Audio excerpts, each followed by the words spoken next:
পিছনের চুলগুলা বাবরি কইরা কাট, আর দুই সাইডের চুলগুলা তেরত কইরা ফালাই দিয়া মাঝখানের চুলগুলা খাড়া কইরা রাখ। স্যার আপনার যে চুল এই কাটিং তো পসিবল না, খুব বেশি হলে বিলেট দিয়ে সাইজটা সব চুল ফালাই দিয়া জনি সিক্স কাটিং দেওয়া পারি।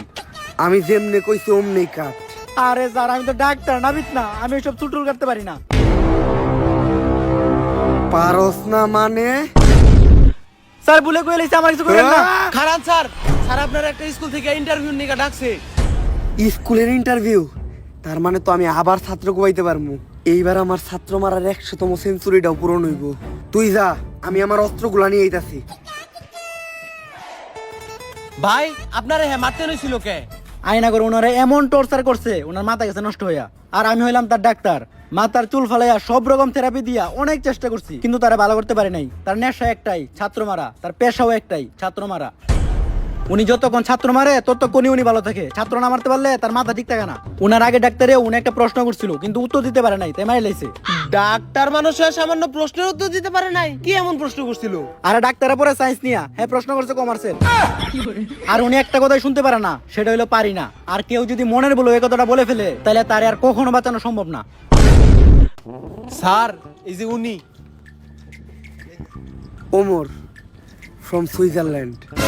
তো স্যার ওর লিগে তো কিছু কোয়ালিফিকেশন দরকার। আপনি কি আপনার সার্টিফিকেট গুলো আনছেন? এই জায়গায় আমার কুমফুর সার্টিফিকেট আছে, আছে আমার 128টা মামলার কাগজ, আরো আছে আমার সব অস্ত্রের লাইসেন্স। এগুলা দিয়ে তো টিচারের চাকরি পাওয়া সম্ভব না। আপনার কি আর কোনো স্কুলের সার্টিফিকেট নাই? আর কি কোনো সার্টিফিকেট লাগবো? আরে না, আর কোনো সার্টিফিকেট লাগবে না, আমি তো মজা করতেছিলাম। আর স্কুলে ঢোকার সময় আমি কিছু প্লেয়ার পোলাবার নেমেরে লাইছি। আমি এখন পিটি করাইতে যাইতেছি। এই ফাঁকে আপনি লাশগুলা গুম করার ব্যবস্থা করেন। কিন্তু ওরা কি দোষ করছিল?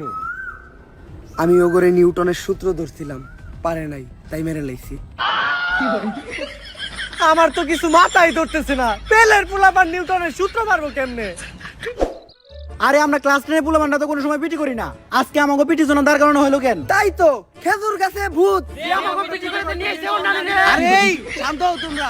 আজকে এনে তোমাকে ডাকা হইছে তোমাকে নতুন স্যারের লগে পরিচয় করা দেওয়ার লিগা। আর এই যে এনেই তোমাকে নতুন স্যার।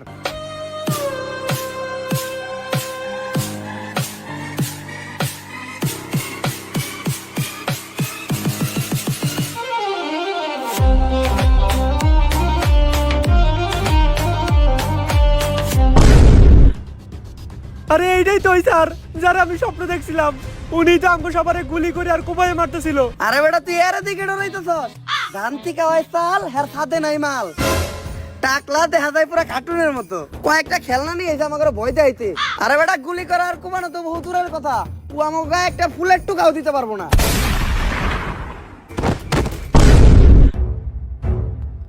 আর কারো কোনো সমস্যা? না স্যার, কোনো সমস্যা নাই। সমস্যা থাকলেও সমস্যা নাই, সমাধান আমার কাছে আছে।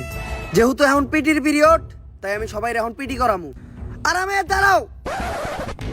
স্যার হইলো একটা সম্মানিত পারসন, তোরা স্যারের সামনে আরামে দাঁড়াইলি কে? আরামে দাঁড়াইলি কে? স্যারের সামনে আরামে দাঁড়ার সাহস হইলো কেন?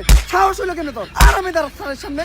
শিক্ষক হইলো একজন সম্মানিত পারসন। স্যার আপনি তো কইলেন আরামে দাঁড়াও, তাই তো আমরা আরামে দাঁড়াইলাম।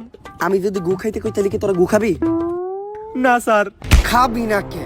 স্যার হইলো পিতা সমতুল্য, আর পিতা যা কইব তাই শুনতে হইব। স্যার শিক্ষক তো পিতার সমতুল্য, আর পিতা তো মাঝে মাঝে খরচ করার লেগে টাকাও দেয়, তাই আপনিও যদি দিতেন। আর সন্তান যখন ভুল করে তখন তো পিতা মাতার মধ্যে জুতা দিও বাইরামু। লাগবো না স্যার। এইবার জাতীয় সঙ্গীতের পালা।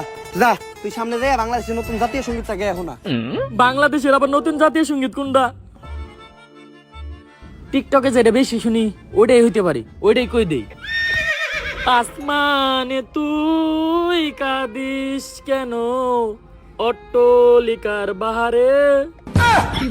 এই থাম, তুই এটা কি কইলি? ক্যান্সার জাতীয় সঙ্গীত। তুই এটা কই পাইছস? ক্যান্সার টিকটকে। টিকটকে তো সারাদিন এটাই চলে।